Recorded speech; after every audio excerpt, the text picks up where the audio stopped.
ghouls, welcome back to my channel. If you're new here, hi, I'm Haley Adams, and if you like all things grisly, gory, and goofy, I suggest you hit the subscribe button down below. If you are a returning victim, I'm really happy that they left the key in the lock this time. I'm so glad you're here. Today we are back for another episode of Horror Chats to show where I give you the entire description of a horror movie and then we talk about it. Got it? Does that make sense? Are you sure? It's okay. But today we are discussing Tobe Hooper's 1974 movie, The Texas Chainsaw Massacre. What's that Beyonce song? This ain't Texas. Well, this is Texas. This movie starts out the way I usually start my mornings, with a grave robbing. But this grave robber didn't just rob graves. He got a little creative with it. He also was taking corpses and tying them, to monuments and stuff.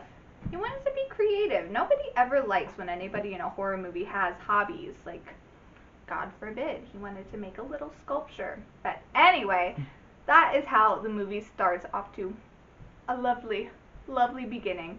Then we see 5 friends on a van trip through Texas. Sally and her brother Franklin, played by Marilyn Burns and Paul Partain, they want to make sure that their grandfather's grave was left alone, because apparently he was buried in that cemetery. Well, they get there, it's fine, so they continue on their way. The next part of the movie is how you know this was made in the 70s, because the group stops to pick up a hitchhiker, played by Edwin Neal. Don't do that. This guy is a prime example of why you don't pick up a hitchhiker. He gets in the van, he starts saying all this off-putting stuff, just being real weird, real creepy. Franklin's bizarre. I got beef with Franklin. We'll see that later. He keeps calling this guy Dracula. That's offensive to Dracula, but that's back to the plot of the movie. He starts saying all this weird stuff. He ends up cutting his hand with a knife. He's got his little Polaroid camera, and he takes a picture of the group in the van. Well, just like Olaf in New York City, he now demands that the group pay him for this picture, and they don't want that, so they kick him out of the van. But he cuts Franklin's arm first. We'll get to Franklin later. So he hits the road, but not before drawing a symbol in his blood on the side of the van. Everybody's so creative. Well, now on top of their van being bloody, they need gas, so they stop at a gas station where you should be able to get gas. However, this gas station has no gas. Take a shot every time I say gas. But the owner at the gas station really wants to buy some of his gas station barbecue. Why does it seem like every movie set in Texas, the gas stations have barbecue? That just seems like diarrhea waiting to happen. Don't. Anyway, Franklin and Sally, their family, they have a property that's abandoned not far away from this gas station, so they decide to go chill there. It's abandoned property. Nobody makes good choices in this movie. So they limp over there with what's left of their gas, and they think they're gonna have a fun time. Well, when they get there, Kirk and Pam, played by William my camera gremlin may or may not be named Pam, and she was very off-put by her name being mentioned. Played by William Vale and Terry McMinn, they want to go swimming at this watering hole that Franklin be talking about. Well, they get there, the watering hole's all dried up, Franklin. But they notice this house far away on the other side of the property that has gas generators. So Kirk is thinking, hey, I'll go barter with them for some gas for the van. So they head over there. Why you would go on another person's property in Texas? In Texas doesn't make sense to me. Everything that happens next makes complete sense for Texas. I'm sorry, Texas. So Kirk goes up to the door. No one answers the door, so he just walks in. He's 70s, man. He just walks in, where he's promptly whacked in the head by a hammer by a man wearing a flesh mask. Yeah, it's Leatherface. Yeah, obviously, that's him. Okay, so R.I.P. Kirk. Well, Pam, she's sitting outside on the swing. Kirk hasn't come out in a hot minute, so she's like, I'm gonna go find him. So she just walks into the house as well, where she finds that their living room is completely covered with bones, human and animal alike.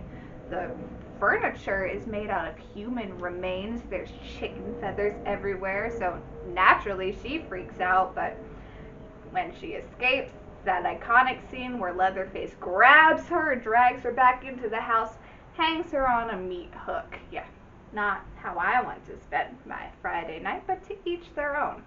So while she's dangling there on the meat hook, she sees Kirk laying on a table, and now this is where the chainsaw comes into play, because Leatherface gets out his trusty chainsaw and starts dismembering Kirk. Now me, I like to use a surgical saw, but to each their own. Going back to the other three, Sally, Franklin, and Jerry, played by Alan Danziger, it's late and they're like, where the hell are Kirk and Pam? So Jerry decides he's going to go to the house and look for them by himself, because we all know that's always a great idea. So he makes it to that house. He finds the meat room, is what I like to call it. He opens up the big freezer, and boom, he finds Pam. Well, she's not dead yet, but now Jerry is, because here comes Bubba Leatherface, whacks him on the back of the head with a hammer. This should be called the Texas Hammer Massacre, because he uses a hammer a hell of a lot more than he actually uses a chainsaw. Well, now it's nighttime, and 3 of the 5 friends are missing, so Sally wants to go look for them. Well, Franklin, he's pitching a fit about wanting to go with. Franklin's in a wheelchair, by the way, which is what is stopping him from just going with. I'm from Texas now. I'm going with, wheelchairs and the Texas terrain, they just aren't friends, so Sally wants to leave him there. But, God, he has to be real Franklin about it and just whines and whines and whines until Sally takes him. You know what, Franklin, so annoying. I'm not going to say he's the most annoying character in the world, because that title is reserved for that punk-ass bitch Caillou. It's on sight with that little bald-headed motherfucker. But Franklin is up there. And you know what? If he didn't whine his way through this movie and insist that Sally go with him, he would have lived. Spoiler alert, Franklin's about to die. We're all so sad. So Sally is pushing Franklin through this tall prairie grass, not getting anywhere anytime soon, and here comes Leatherface. Not a fair fight. He gets Franklin right in the gut with his chainsaw. Rip. Franklin is actually the only person to actively be killed in this movie with a chainsaw, so I guess that makes him the star. He's the one getting chainsaw massacred. But anyway, Franklin's dead. Sally takes off. She runs to Leatherface's house, where he chases her, through the house. Could be playing the Benny Hill music in the background. She sees all these corpses sitting around. She sees Meemaw and Pawpaw's corpse just chilling. So she runs out the front door and she makes it to the gas station from the beginning of the movie. Well, the gas station attendant is there and he's like, it's okay, I'm gonna take care of you. But he's a dirty old liar, because he hits her over the head. Now she's unconscious. He loads her up into his truck, because it's Texas, of course it's a truck. Drives her back to the Sawyer house, where they run into the hitchhiker from the beginning. Turns out they're all one big unwashed family. Makes sense. So they get Sally back into their house, where they tie her to a chair at the dinner table. Not as fun as it sounds. So Bubba, that's Leatherface, he's got to bring down Peepaw, the guy that Sally just saw, who's basically corpseified. I'm telling you, do you guys remember that picture of Prince Philip in the car? And he's like, yeah, that's basically Peepaw here. He's alive, but barely. You would think this was the royal family, not cannibalistic family from rural Texas. But anyway, they bring him down. Sally wakes up. She starts screaming, because you would start screaming, seeing all these gross men. You're tied to this bone chair. It probably stinks to high heaven in there. Bad situation. All bad. Well, they end up cutting Sally's finger, because Peepaw wants a little snack. Yeah, so he just starts, sucking on her finger. Disgusting.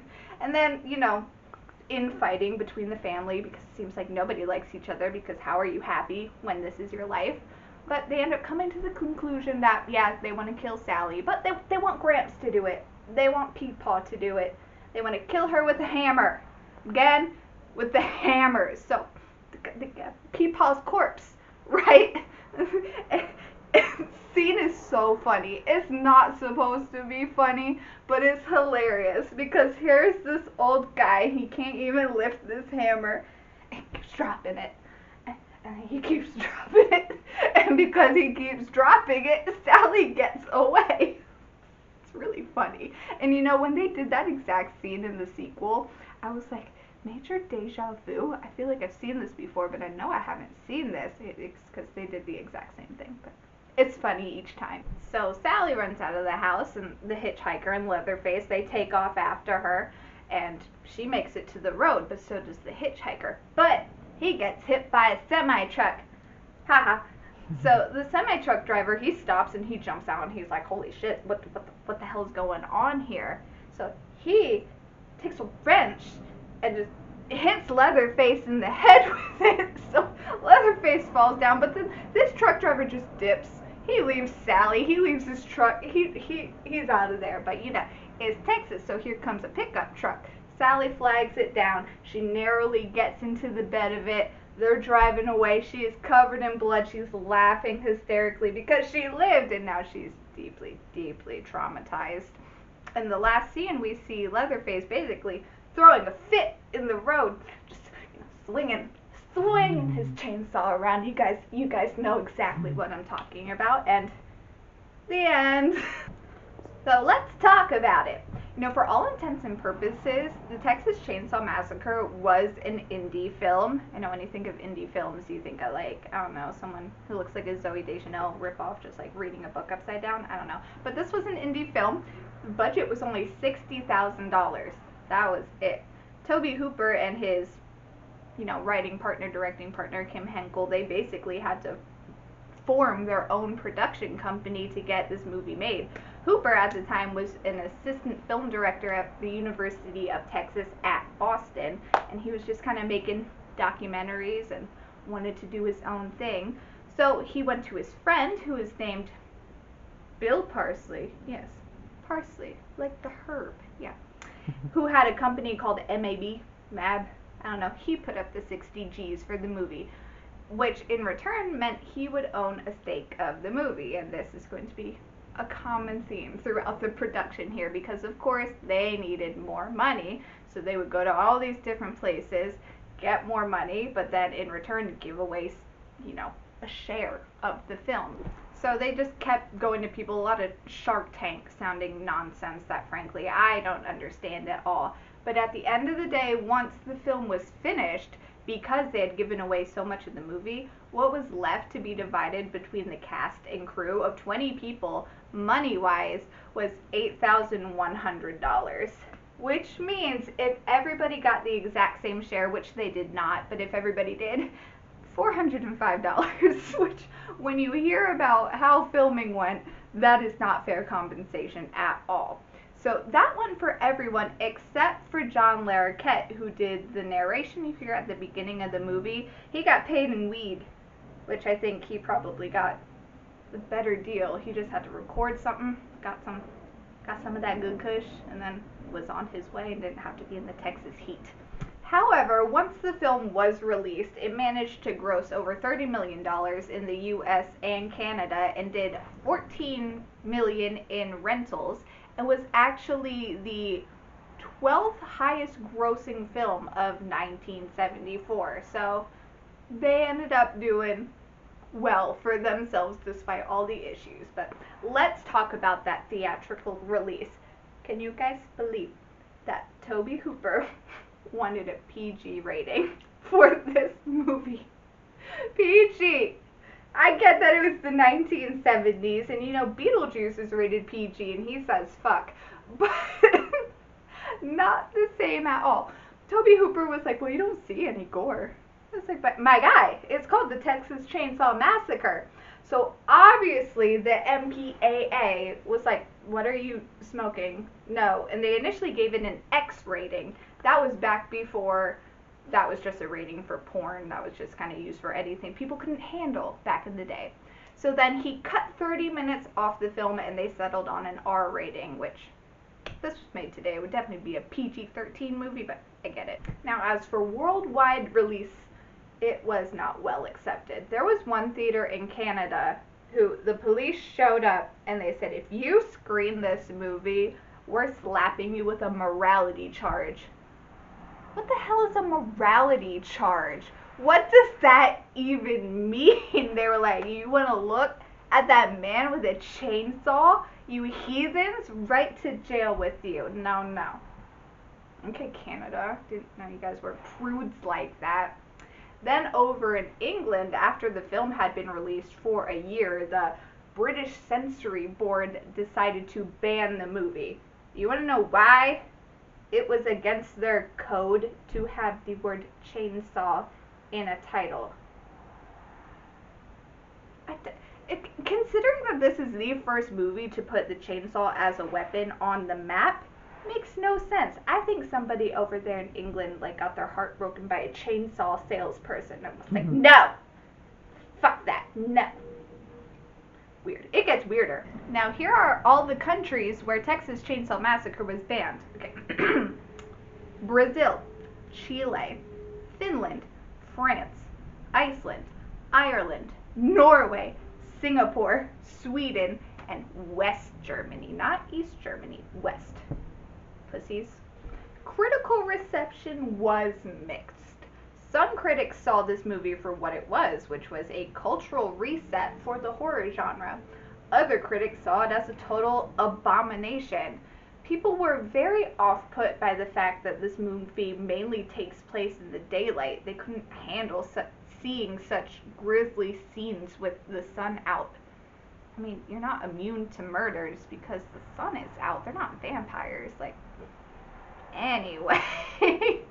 But other people praised it for the way that it wasn't afraid to go against the typical horror movie grain that we had seen up until this point. It really did something very fresh and new and really kicked off the slasher genre as we know it today. This movie actually has an 89% on Rotten Tomatoes with an audience score of 82%, which makes it the highest scoring Rotten Tomatoes movie we have talked about so far. Congratulations. For some of the reasons I just talked about, people claim that this is the scariest movie ever made. I disagree. I'm not knocking this movie whatsoever. It's a horror masterpiece and it's incredibly well made. And yes, the thought of being chased through the Texas backwoods by this large man wearing a face on his face with a chainsaw is horrifying, but the movie itself isn't keeping me up at night. But hey, I'm weird, and the only thing that seems to scare me is Japanese ghosts. So, take what I say with a grain of salt. The Texas Chainsaw Massacre is pretty much the movie to define the slasher genre. Sure, we can say that Psycho is the initial slasher and what really set the pace and the bar for what we know, but that's a totally different video. I can totally talk about Psycho if you guys want, just let me know. But Leatherface defined the slasher heavy hitters as we know them today. He was the first of these big, hulking, silent, not too bright guys that, we associate with the slasher genre. Would we have Jason or Michael without Leatherface? Perhaps not. I mean, somebody probably would have figured it out at some point, but the timeline would be completely different, and that's getting just a bit too, what's the word, existential for me. Vocabulary. Leatherface was also one of the first killers to use a household type appliance to kill with, not a knife, but something you hadn't seen before, but also something that pretty much anybody has out back in their woodshed that you could just go grab and get your hands on. You could just walk down to the hardware store and grab a chainsaw if you wanted to. Don't, but you definitely could, which is actually where Tobe Hooper got the idea to use a chainsaw in this movie. He was at a hardware store. It was like Black Friday or something. Did they have Black Friday back then? I guess they did. And he really just wanted to get the hell out of there, so he was visioning himself, just slicing through the crowd. R.I.P. Tobe Hooper. You would have loved the movie Thanksgiving. This was also one of the first times we had seen the backwoods hillbilly trope in a horror movie, which seems like such a prevalent presence in the horror genre today. but this set the standard for films like The Hills Have Eyes, Wrong Turn, House of a Thousand Corpses. They all drew their inspiration from the Texas Chainsaw Massacre. Now, yes, okay, Deliverance did precede this movie by 2 years. However, the Texas Chainsaw Massacre, it's a fun romp. You're having fun watching it. You don't leave then needing to go rip your skin off and wish that you had never seen it like you do with Deliverance. So I'm not counting Deliverance in this. Even movies that don't use the hillbilly trope, is hillbilly even the right word? I mean, this is more redneck than anything, but we'll just say hillbilly. I'm sorry to hillbillies and rednecks. If you are offended by the discourse, I mean no harm. Love you guys. But anyway, movies that don't use that trope still claim that the Texas Chainsaw Massacre had been a big inspiration for their projects. Even Ridley Scott, making Alien, claimed that Texas Chainsaw Massacre was one of his biggest inspirations, which at first you're probably like, what the hell? But then when you think about it, a woman in just this like kind of confined space being tracked by this looming, hulking creature, it's like, yeah, same thing, different font, sort of. But as I mentioned before, movies like Halloween, Friday the 13th, Evil Dead, The Blair Witch Project, they all drew inspiration from the Texas Chainsaw Massacre. Now, if you're with me until I said The Blair Witch Project and you're wondering what the hell those two even have in common, I'm going to tell you! Keep your pants on. It's for later. What the Texas Chainsaw Massacre and Blair Witch Blair Witch Project, I think my title's better, had in common was the fact that they both claimed to be based on true events, while the Texas Chainsaw Massacre, I'm sorry, it's been a long day, they kind of took it and ran with it. Then the Blair Witch Project said, hold my beer, and they won the damn marathon by pretending that their entire movie was actually real in the first place. But the Texas Chainsaw Massacre was very, very loosely based on real events. Tobe Hooper wasn't just lying, but he was stretching that truth like a piece of dang taffy on the boardwalk. So the inspiration, I know you all know where I'm going with this, for Leatherface was Ed Gein. Yeah. Mr. Gein shows up in so many inspirations for movies. Now, if you don't know, Ed Gein was one of the first serial killers who would skin the bodies of victims and, make furniture and clothing out of them. I think he was even trying to make a person suit, like Buffalo Bill was trying to do. Yeah, Buffalo Bill, inspiration there with Ed Gein. Now, correct me if I'm wrong. It's been a minute since I've read up on old Eddie Boy. He didn't actually kill anyone, did he? He was just, kind of scoping out the cemeteries and, digging up fresh bodies and then skinning them, which, not great, but I don't remember. But he is not the focus of this video. I'm not going down the true crime path. That is just too messy. So because in the Sawyer house we see so much furniture made out of human flesh and bones and stuff like that, and since it's implied that they are cannibals, they get to claim that the movie was based on true events. The same way the Conjuring movies do today. It's like, yeah, that all didn't happen, but you basically, yes. Tobe Hooper really didn't mind fudging the truth about the movie being based on real events because he was like, well, the American government is constantly lying to us. Why can't I lie about my movie? At the time, the Vietnam War was happening, as well as the Watergate scandal. So he was like, well, they're doing it. I'm going to do it, but I'm going to make it like this social commentary on what's happening in the world right now. Like, the news is constantly shoving these horrible, grisly things in our face, so I'm going to shove horrible, grisly things in your face as well. It was kind of a political statement. These things just keep on repeating themselves and repeating themselves and repeating themselves, but I digress. But one way Tobe Hooper kept things a bit too real was how the Sawyer house was decorated. Yeah, all of those bones and animal carcasses, 100% real. Just rotting flesh in the Texas heat. The house was not air conditioned. That set stunk so bad. And as if that wasn't bad enough, He also put rotting cheese around the house to, really sell the effect. So because it was so hot and so stinky, frequently the cast would have to run outside to keep from passing out or run outside to have a vomit break. That is how badly this set stunk. For $405 at the end. I mean, now hindsight worth it. At the time, probably not worth it.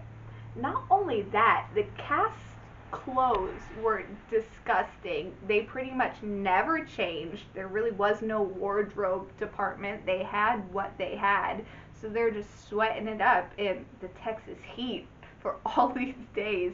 Gunnar Hansen, who played Leatherface, he had it the worst because he could not take his clothes off because it would kind of ruin the effect.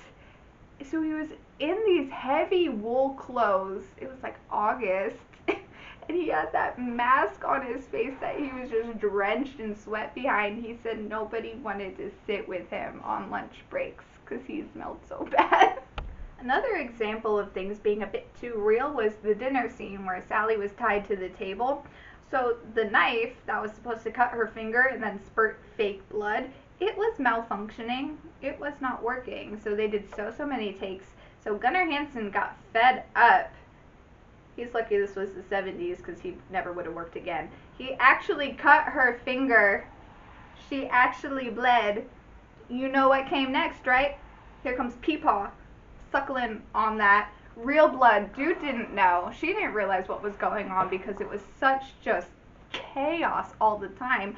But when Marilyn Burns realized what happened, she was livid, as she should have been, for $405. I hope she got a little bit more, but I don't know. Not only that, but there were some scenes where she was actually beaten up by the other actors at her insistence. However, that was coming after days of exhaustion and just wanting to get the take right so she could get the hell out of there. So we're not going to victim blame her. She was beaten up by men.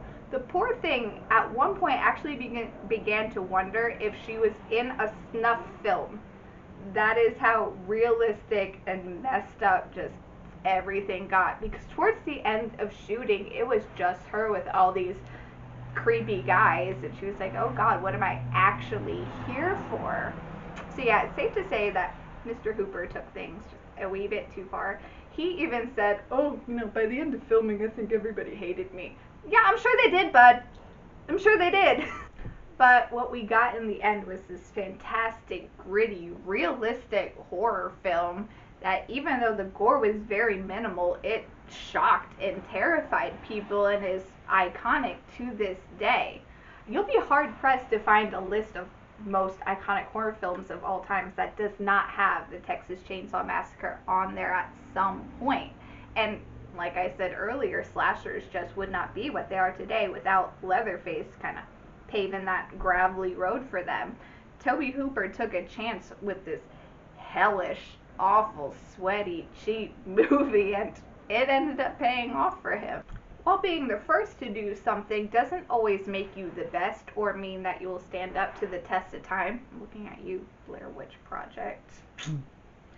The Texas Chainsaw Massacre does, if that makes sense. It's still as iconic today as it was in 1974, and even though it doesn't seem to be on the same level gore-wise as the movies we see today, we would not have these gory films without Texas Chainsaw Massacre taking that chance and getting banned in all of those countries. Like, Terrifier would not exist right now if that hadn't been there to set the precedent. But could you imagine trying to get Terrifier made in 1974? I think they would have put Damien Leone in prison. That was funny to think about. Maybe he should be in prison. With many sequels, the second being the absolute best, and remakes of an iffy variety. I know we all cringe at the line, do your thing, cuz. Why did they make her say that? But the Texas Chainsaw Massacre legacy will continue to live on and on and on. Even if they should stop remaking it at some point, it'll live on either in that way or just in horror movies to come.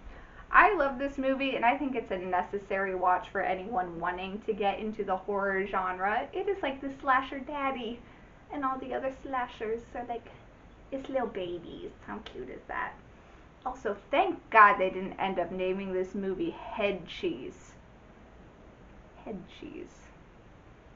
Ew. That is it for this episode of Horror Chats. What do you guys think of this movie? Love it? Hate it? Want to cancel it now because it told you about all these horrible behind the scenes things? I mean, it was the 70s. Toby Hooper has passed on. You know, I'm not excusing it by any means, but context. Anyway, if you have a movie that you are just dying for me to talk about, let me know in the comments and maybe I will get to it. Maybe. I do kind of like to do my own thing, but I do love hearing suggestions and hearing what you guys think about stuff. If you're itching for more spooky content between my uploads, you can find me on TikTok and Instagram at its_Haley Adams there as well. And thank you guys so much for watching. I will be seeing you in your dreams tonight. Good night. I'm gonna go get some gas.